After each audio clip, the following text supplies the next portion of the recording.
Filmes de família, fotografias, mapas e documentos históricos são instrumentos preciosos da memória. Falam de épocas e lugares que nem sempre podemos conhecer de perto.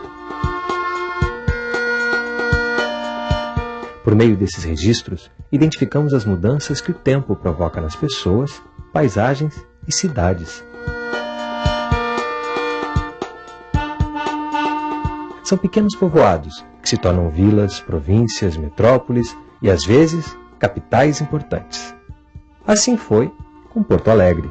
Modificada pelo tempo, a capital do Rio Grande do Sul cresceu e se modernizou, sem abandonar as suas tradições. Porto Alegre é uma metrópole que ainda guarda dentro de si a pequena cidade que foi um dia.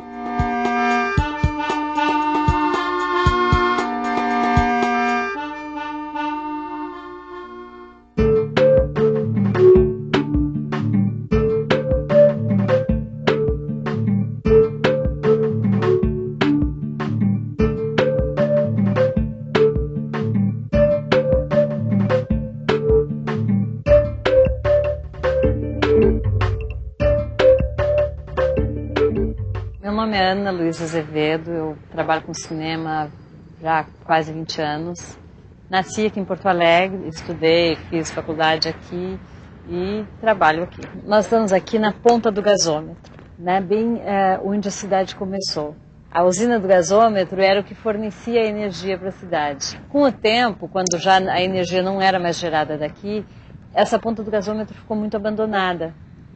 E ela só foi retomada quando a usina se transformou num centro cultural. Porto Alegre é como um leque, né? Ela tem essa ponta aqui do gasômetro e ela vai se alargando para a zona sul e zona norte, para lá. E é talvez a única cidade que tenha o centro na ponta.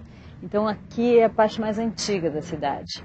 Reza a lenda e diz os historiadores que os primeiros 60 casais açorianos que fundaram a cidade chegaram por aqui. O primeiro nome dado à região atualmente ocupada por Porto Alegre foi de Porto de Viamão. Em 1740, essa ocupação transformou-se numa sesmaria de nome Porto do Dornelles. Mas foi com a chegada de imigrantes do arquipélago dos Açores em 1752 que se iniciou um verdadeiro povoamento. Trazidos pela coroa portuguesa, 60 casais açorianos se estabeleceram em Porto do Dornelles, que por isso mesmo passou a se chamar Porto dos Casais.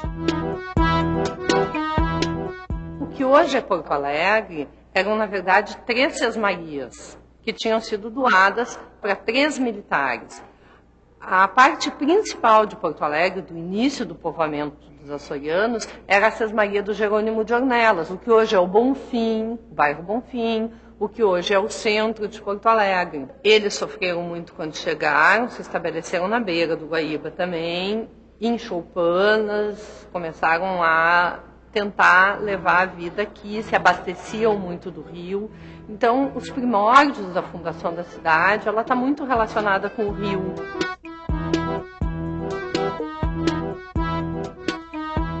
Em pouco tempo, a população aumentou e o núcleo urbano de Porto dos Casais se expandiu. Em 1772, com o desenvolvimento e sua posição estratégica nas margens do rio Guaíba, a vila mudou de nome e de status, tornando-se Freguesia de Madre de Deus de Porto Alegre. Na ocasião, foram construídas repartições públicas e a primeira casa paroquial, a Igreja da Matriz. Mais tarde, grandes casarões coloniais, como o Solar dos Câmara, erguido em 1818, passaram a fazer parte da paisagem da cidade.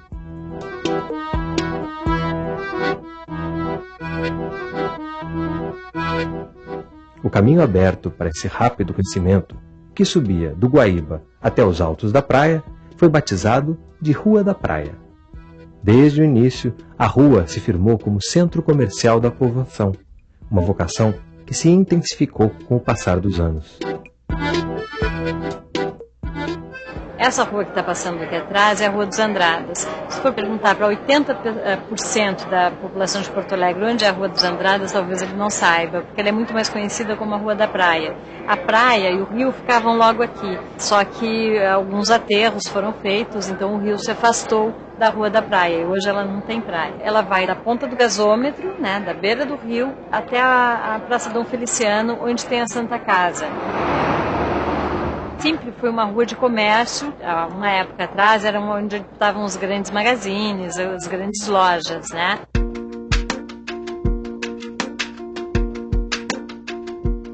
Em 1820, o naturalista francês Saint-Hilaire visitou a cidade e assim descreveu a Rua da Praia. É na Rua da Praia, próximo ao cais, que fica o mercado. Nela se encontram numerosas pessoas, a pé e a cavalo, marinheiros e muitos negros carregando volumes diversos. É dotada de lojas muito bem instaladas, de vendas bem sortidas e de oficinas de diversas profissões. Aqui era a Rua da Praia, né? E agora é a Rua dos Andrades. Mas para mim continua a Rua da Praia. Era uma rua bonita, cheia de cinemas, desfilavam moças bonitas aqui, os estudantes saíam das escolas e vinham passear aqui. Todos desfilavam à tarde na Rua da Praia. Antigamente o pessoal se reunia muito aqui, os boêmios, poetas, Mário Quintana gostava muito de passear pela Rua da Praia. O berço da cultura porto-alegrense, na verdade, surgiu aqui, né? Tempos depois da passagem de Saint-Hilaire por Porto Alegre, com a invenção da fotografia, homens como Virgílio Calegari retrataram a vida e as construções urbanas da capital, de forma inédita e intensa. Como não podia deixar de ser, Calegari também fotografou a Rua da Praia. Com esses relatos, com essas fotografias, a gente pode chegar mais próximo de uma recomposição da época, do que a gente chama em história de o espírito da época, de entender melhor o cotidiano, como é que as pessoas viviam, como é que elas se relacionavam umas com as outras e como é que elas se relacionavam com a cidade também. É impossível falar da história gaúcha sem falar de guerras e protestos. Em 1835, Porto Alegre começava a exercer sua função de entreposto comercial, quando foi invadida por rebeldes liderados por Bento Gonçalves. Era o início da Revolução Farroupilha. Influenciados por ideias liberais e revoltados com os altos impostos cobrados sobre o sal e o charque, os rebeldes queriam independência em relação ao governo central. Durante os 10 anos em que durou a guerra, Porto Alegre foi cercada 3 vezes pelos rebeldes, mas se manteve fiel ao imperador. Por isso, recebeu o título de cidade muito leal e valorosa.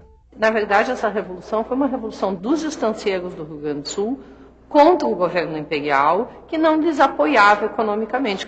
Eles criavam gado, principalmente para as charqueadas, para essa atividade que é quase uma atividade industrial, até chamada indústria do charque, para alimentar a escravaria de todo o país. Surgiu ao longo da guerra, obviamente, um grupo que, mais do que separatista, era republicano. Gente que veio de longe lutar, acabaram lutando na Revolução Farroupilha, que entre eles o Garibaldi, o Luigi Rossetti, que eram italianos e que andavam o mundo afora lutando por ideais de liberdade, igualdade, fraternidade. Eles lutavam por uma república, e por uma república livre, livre de escravos também.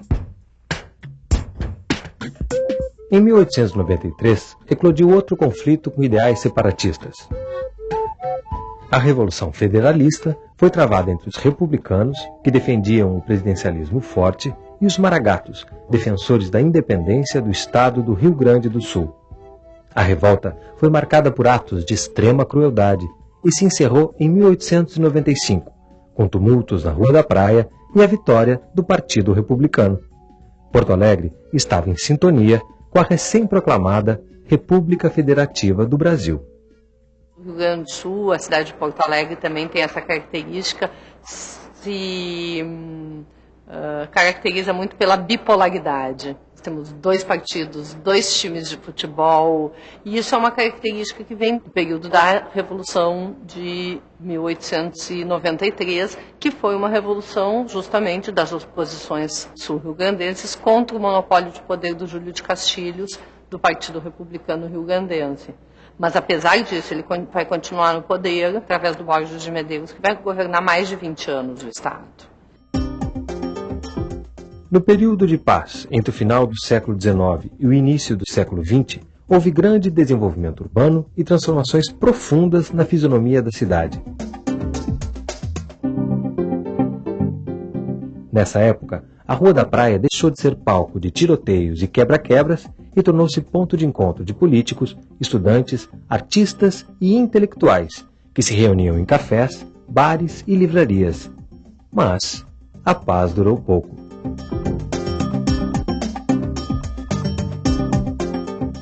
A gente está na Praça da Alfândega com a Rua da Praia. Esse lugar aqui se chamava, aqui atrás de onde a gente está, Largo do Medeiro. Lá pela década de 10, 20, ele era um lugar onde as pessoas se encontravam para discutir política, onde os jovens da época vinham passear para conseguir namorado, para namorar, para paquerar, onde os partidos políticos tinham escritórios, suas sedes, os clubes de futebol tinham suas sedes, os grandes jornais estavam aqui, Diário de Notícia, Caldas Júnior, a Federação até o final do século XIX. Então tudo acontecia aqui. Em 1923, amparado por eleições fraudulentas, Borges de Medeiros exercia o 5º mandato como governador do estado do Rio Grande do Sul. Descontentes com os rumos da política, as elites da região da campanha, os estanceiros de gado, partiram para o enfrentamento armado.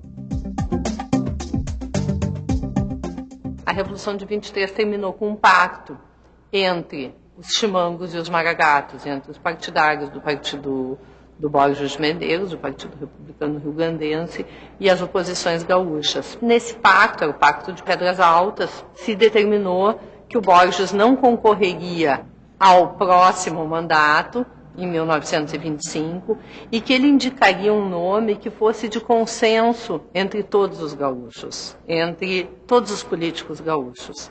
Em 1925, ele indica o nome do Getúlio Vargas. 5 anos depois, um novo movimento armado foi gestado em Porto Alegre. A Revolução de 30 garantiu a posse do político gaúcho Getúlio Vargas na presidência da República.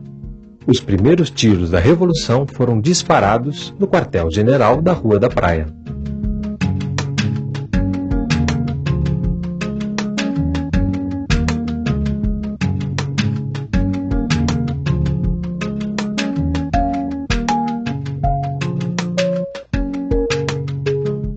A tomada do poder por Getúlio Vargas colocou fim à tradicional política do café com leite, que alternava paulistas e mineiros no poder. Na presidência, o estadista gaúcho exerceu um comando centralizador e autoritário. O Brasil agrícola monocultor tornou-se um país industrializado e de economia diversificada. A era Vargas teve 2 fases, de 1930 a 1945 e de 1950 a 1954, quando uma grave crise política culminou com o suicídio do presidente. O povo gaúcho, mais uma vez, revoltou-se. Todos os lugares que eram antigetulistas, redações de jornais que eram antigetulistas, ou qualquer empresa que tivesse o nome americano, foi depredada pela população de Porto Alegre.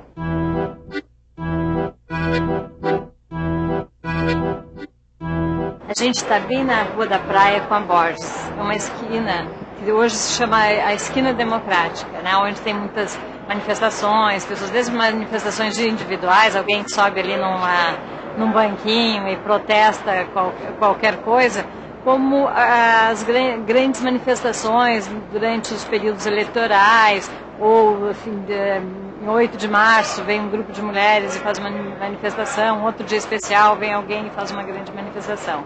Mas essa esquina, ela também, aqui na volta dela, ela tem uma importância bastante grande na vida cultural da cidade, já desde o final do século XIX, né?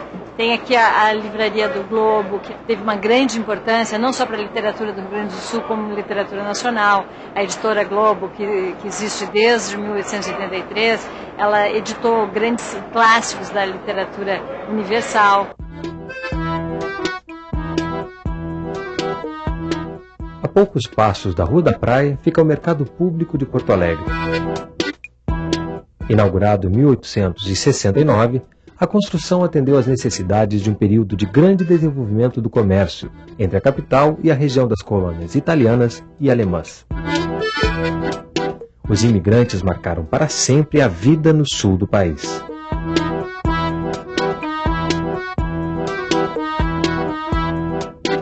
A intensa produtividade agrícola e manufatureira do século XIX foi uma influência direta dos imigrantes que chegaram à cidade. Os alemães trouxeram na bagagem a vocação para o artesanato e a manufatura. Os italianos vieram pouco depois, mas logo imprimiram seus hábitos à vida da região e da cidade, introduzindo técnicas de trabalho no campo, como o cultivo da uva e a fabricação do vinho.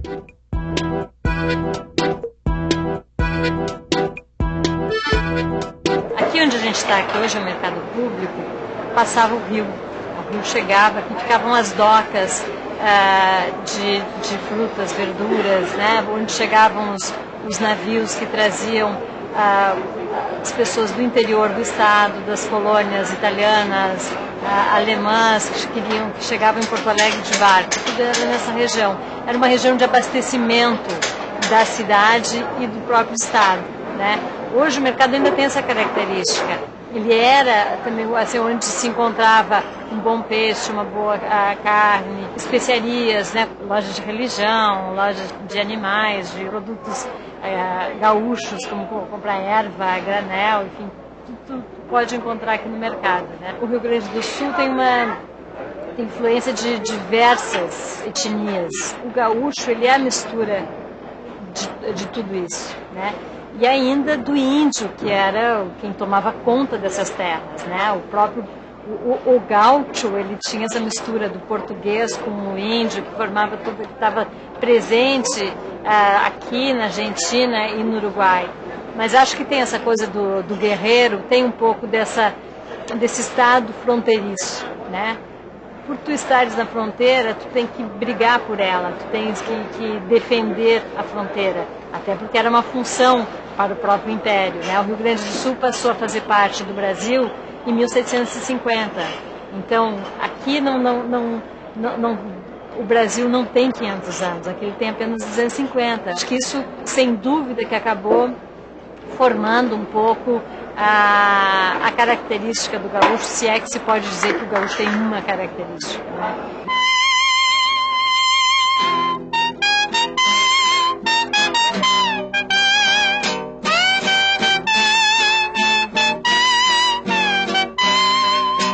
O gaúcho gosta muito de churrasco. O povo gaúcho é muito cordial, sabe? Para o chimarrão, um bom carreteiro, uma dobradinha, um feijão, uma feijoada bem feita, é a nossa especialidade do gaúcho, né? CTG é centro de tradições gaúchas.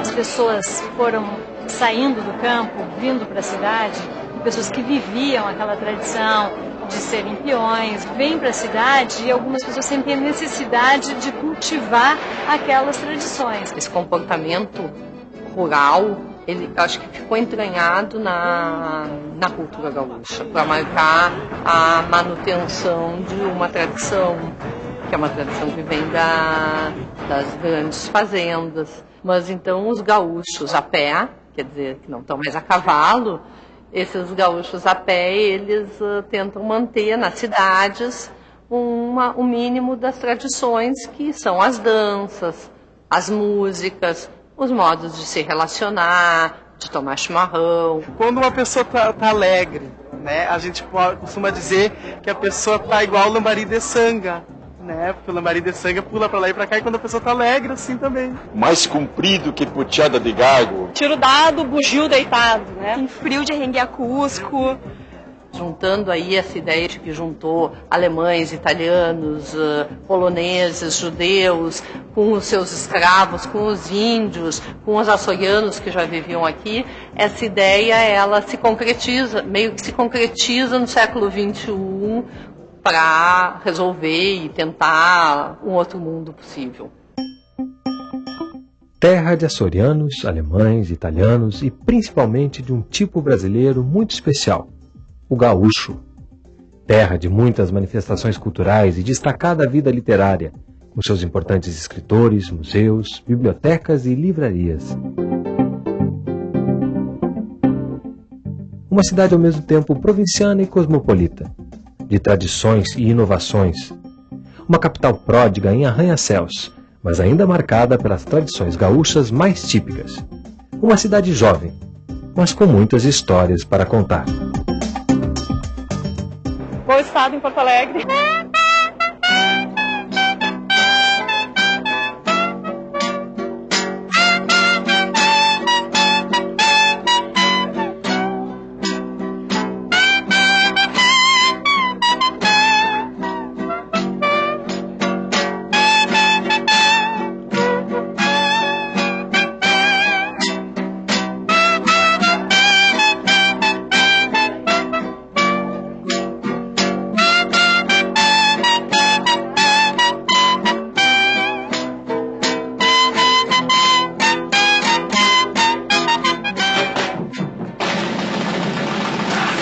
Brasil, um país de todos.